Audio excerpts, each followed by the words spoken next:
محمد اشرف الانبیاء والمرسلین وعلى آلہ الطیبین الطاہرین واصحابہ واعوانہ۔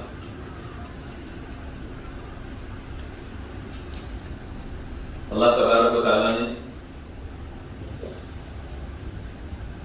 جو انعامات ہم پر کیے ہیں ان میں سب سے بڑا انعام ہے بعثت رسول، بعثت نبی صلی اللہ علیہ وسلم۔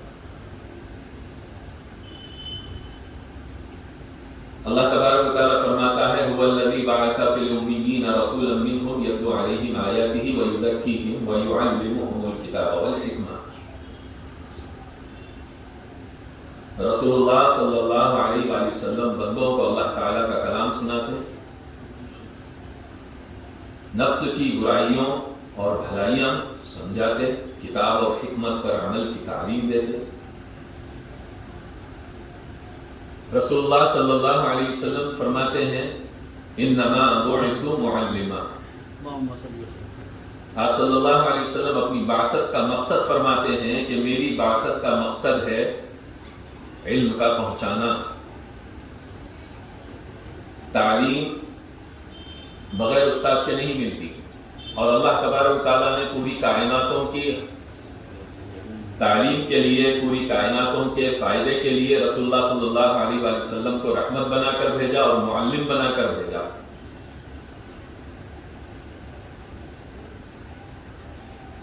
آپ صلی اللہ علیہ وسلم فرماتے ہیں طلب العلم فریضۃ علی کل مسلم و مسلمہ۔ ہر مسلمان پر، مسلمان معنی فرما بردار، ہر فرما بردار پر فرض ہے علم کا حاصل کرنا۔ کون سا علم حاصل کرنا؟ معرفت الہی۔ جب تک کہ اللہ تبارک و تعالیٰ کی معرفت نہ ہو، اس کی قدرت کاملہ کو نہ پہچانے، اس کی قوت کو نہ پہچانے، بندہ کما حقہ اس کی عبادت نہیں کر سکتا۔ جو جس کی جتنی طاقت کو پہچانتا ہے، قوت کو پہچانتا ہے، علم کو پہچانتا ہے، قدرت کو پہچانتا ہے، وہ اس کے سامنے اتنا ہی باادب ہوتا ہے۔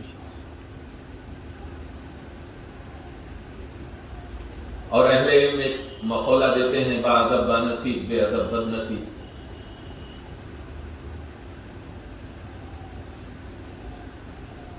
علم کا معیار ہے، علم کا ایک مقام ہے، مقام احسان۔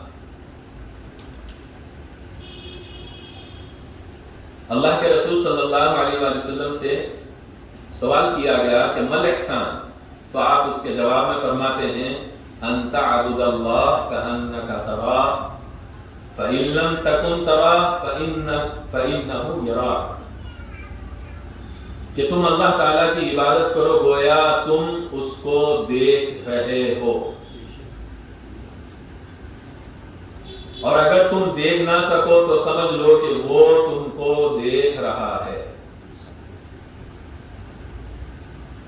جہاں کہیں عبادت کا لفظ آتا ہے گویا الوہیت وہاں پر آ جاتی ہے۔ عبادت کس کی؟ الہ کی۔ لا الہ، نہیں کوئی معبود، معبود عبادت جس کی جا رہی ہے۔ تو جہاں کہیں بندگی کا ذکر ہوتا ہے، عبدیت کا ذکر ہوتا ہے، وہاں پر اس میں چھپی ہوئی بات معرفت الہی ہوتی ہے۔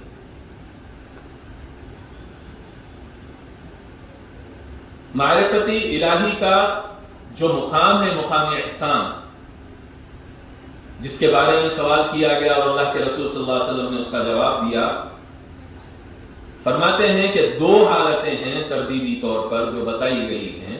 پہلی حالت اعلیٰ ہے، وہ کون سی حالت ہے عبادت کی؟ جس میں اللہ کو دیکھ رہا ہو۔ دوسری حالت وہ ہے کہ جس میں بندہ اپنے دل و دماغ میں یہ فکر رکھے کہ اللہ مجھے دیکھ رہا ہے۔ یہ ادنا درجہ ہے۔ اعلیٰ درجہ وہ اللہ کو دیکھ رہا ہو، ادنا درجہ اللہ مجھے دیکھ رہا ہے۔ ان دونوں حالتوں میں بندے پر غفلت طاری نہیں ہوتی۔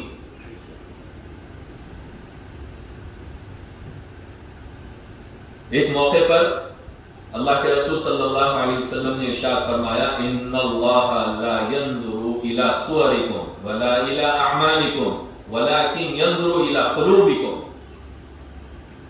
اللہ جل شانہ تمہاری صورتوں اور تمہارے اعمال کو نہیں دیکھتا، اور دیکھتا ہے تو تمہارے قلوب کو دیکھتا ہے، تمہارے دلوں کو دیکھتا ہے۔ اس کا مطلب یہ ہے کہ اعمال کی قدر و قیمت موقوف ہے قلب کی صداقت اور قلب کے خلوص پر۔ جو کچھ بھی اعمال ہوتے ہیں انسان سے، وہ اعمال کی قدر، اس کی قیمت، اس کا بدلہ اللہ کے نزدیک یہی ہے کہ جو عمل کیا جا رہا ہے اس وقت میں اللہ کا استحضار ہو، اللہ کے لیے ہو، دل اخلاص سے پر ہو، اخلاص کے نور سے دل منور ہو۔ کوئی عمل بدنی ہو، مالی ہو، صادر ہوتا ہو، اور قلب اللہ تعالی سے غافل ہے تو اس کا کوئی اثر نہیں ہے، کوئی بدلہ نہیں ہے۔ شریعت مطہرہ ہماری ظاہری، بدنی اور مالی عبادت ہے، اور طریقت ہمارا باطنی عمل ہے۔ ایاک نعبد کے قول میں شریعت کی حفاظت ہے کہ ہم تیری عبادت کرتے ہیں۔ وَإِيَّاكَ نَسْتَعِينُ میں حقیقت کا اقرار ہے، حقیقت کا ظاہر شریعت ہے اور شریعت کا باطن حقیقت ہے۔ یہ دونوں لازم و ملزوم ہیں، ایک دوسرے سے ملے ہوئے ہیں، جڑے ہوئے ہیں۔ حبیب ادریس اپنی دعاؤں میں دعا کا ایاک نعبد نعبدک بالاقرار ونعترف بالتفصیل، اپنے آپ کو اور اپنے رب کو اتنا پہچانتے ہیں، الوہیت کو، ربوبیت کو اتنا جانتے ہیں، اتنا پہچانتے ہیں کہ آپ فرماتے ہیں ایاک نعبد نعبدک بالاقرار۔ آدمی کسی چیز کا اقرار کرتا ہے، کب کرتا ہے؟ جب اس کو جانتا ہو، پہچانتا ہو، مانتا ہے، تبھی اس کی قوت کو، اس کی قدرت کو۔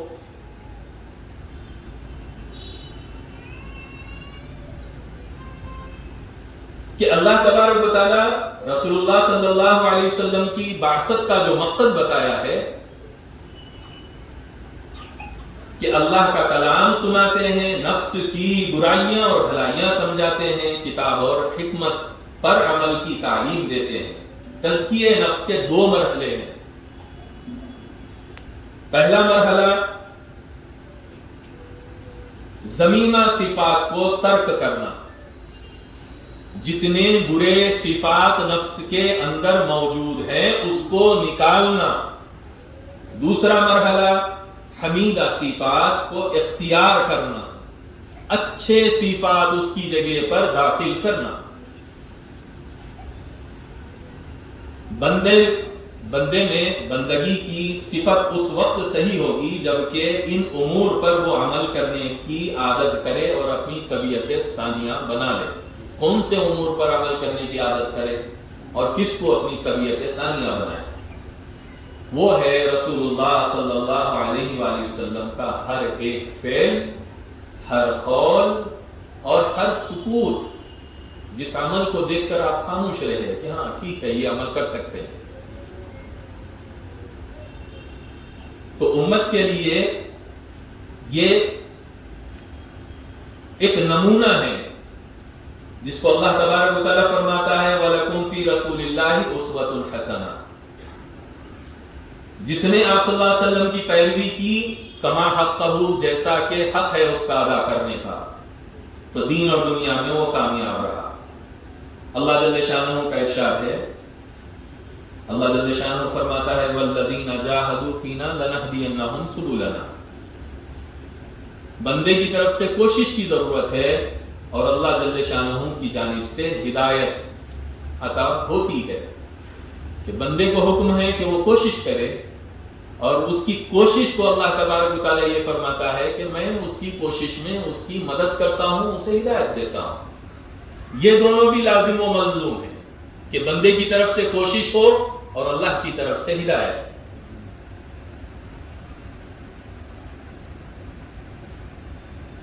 اللہ تبارک و تعالیٰ رسول اللہ صلی اللہ علیہ وآلہ وسلم کے ذریعے اور اہل بیت اطہار کے ذریعے اور آپ کے اصحاب باصفا کے ذریعے یہ تعلیم پوری انسانیت کو قیامت تک کے لیے دیا ہے، اور ان کے ظاہری اعمال، یہ مقدس ہستیاں ایسی گزری ہیں جن کے اعمال ظاہری میں اللہ تبارک و تعالیٰ نے صفت باطنی و روحانی چھپا کر رکھا۔ قرآن و سنت پر ان کے اعمال اور ان کا قلب صدق و خلوص سے منور،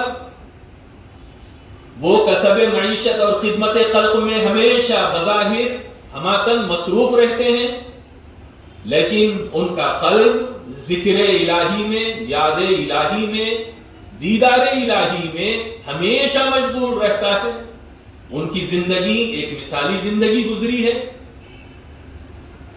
احکام ظاہری کو شریعت اور قلبی عمل کو طریقت کہا گیا۔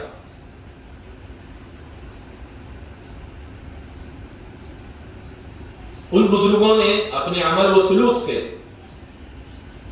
قرآن و سنت کی اس طرح توضیح کی کہ عوام کو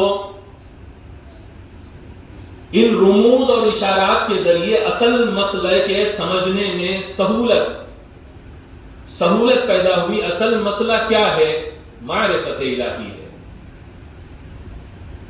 کہ اللہ جل شانہ کی کما حقہ معرفت ہو جائے، پہچان ہو جائے۔ قلب کی اصلاح بدن کی اصلاح پر فوقیت رکھتی ہے۔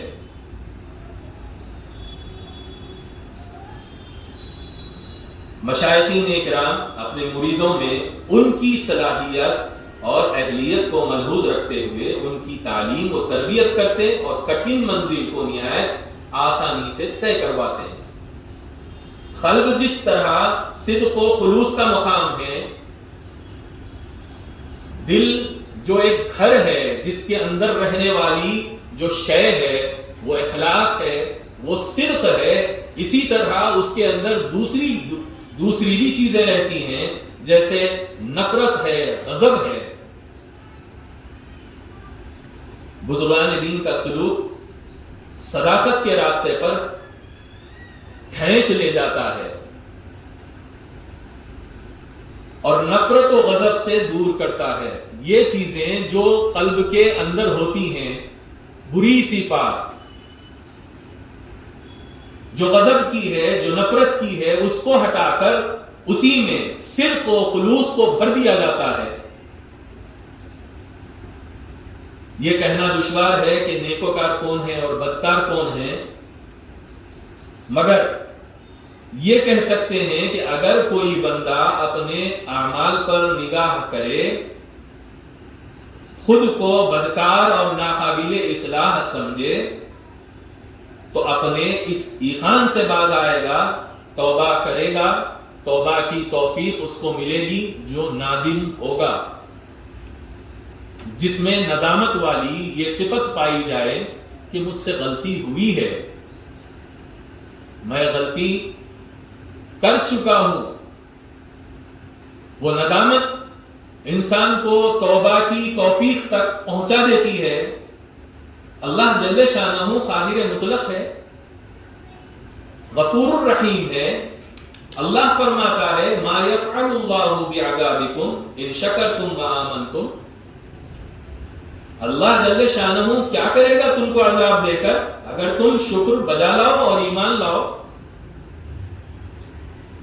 اللہ کی نعمتوں کے شکر گزار جب بنتے ہیں تو ظاہر سی بات ہے لئن شکرتم لازیدنکم، شکر گزاری پر نعمتوں کا اضافہ ہوتا ہے اور ناشکری پر حیث و نعمتیں بھی چھین جاتی ہیں۔ ان چیزوں کے لیے ادب ضروری ہے، اور ادب کے لیے اللہ کے نبی صلی اللہ علیہ وآلہ وسلم فرماتے ہیں ان اللہ عز وجل ادبنی فاحسن ادبی، اللہ عز وجل نے مجھ کو ادب سکھایا اور اچھا ادب سکھایا۔ جب اللہ نے ادب سکھایا اور اللہ کے رسول صلی اللہ علیہ وسلم کا ادب کیسا ہے تو خود اللہ جل شانہ ارشاد فرماتا ہے ما زاغ البصر وما طغى، کہ نہ ٹیڑھی ہوئی نظر اور نہ جھکی، یعنی نبی کریم صلی اللہ علیہ وآلہ وسلم نے بارگاہ الہی کے آداب کی پوری حفاظت کی۔ اللہ جل شانہ کا حکم ہے قوا انفسکم واہلیکم نارا، بچاؤ اپنے نفوس کو اور اپنے رشتہ داروں کو دوزخ کی آگ سے، یعنی ان کو فقر کی تعلیم دو، ادب سکھاؤ۔ حضرت عائشہ صدیقہ رضی اللہ تعالیٰ عنہ فرماتی ہیں کہ رسول اللہ صلی اللہ علیہ وآلہ وسلم نے فرمایا حق الولد علی والدہ ان یحسن اسمہ ویحسن موضعہ ویحسن ادبہ، باپ پر بیٹے کا حق یہ ہے کہ اس کا نام اچھا رکھے، اچھی پرورش کرے اور اچھی تربیت دے۔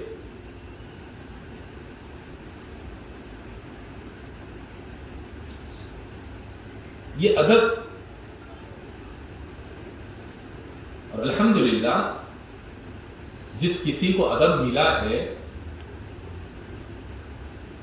وہ ادب کی حقیقت کے بارے میں بتاتے ہیں کہ ادب کی حقیقت یہ ہے کہ نیک خصلتیں جمع ہو جائیں، اور ادیب وہ شخص ہے جس میں نیک خصلتیں جمع ہوں، اور اسی وجہ سے بولا گیا با ادب با نصیب، بے ادب بد نصیب۔ اللہ تبارک و تعالی ہمیں اور تمام امت مسلمہ کو ایمان کامل عطا فرمائے، محمد رسول اللہ صلی اللہ علیہ وسلم کا اتباع اور محبت نصیب فرمائے، اللہ علم نافع عمل صالح عطا فرمائے، اللہ تمام اعمال میں اخلاص عطا فرمائے، با ادب بنا بے ادبی سے اللہ ہماری حفاظت فرمائے۔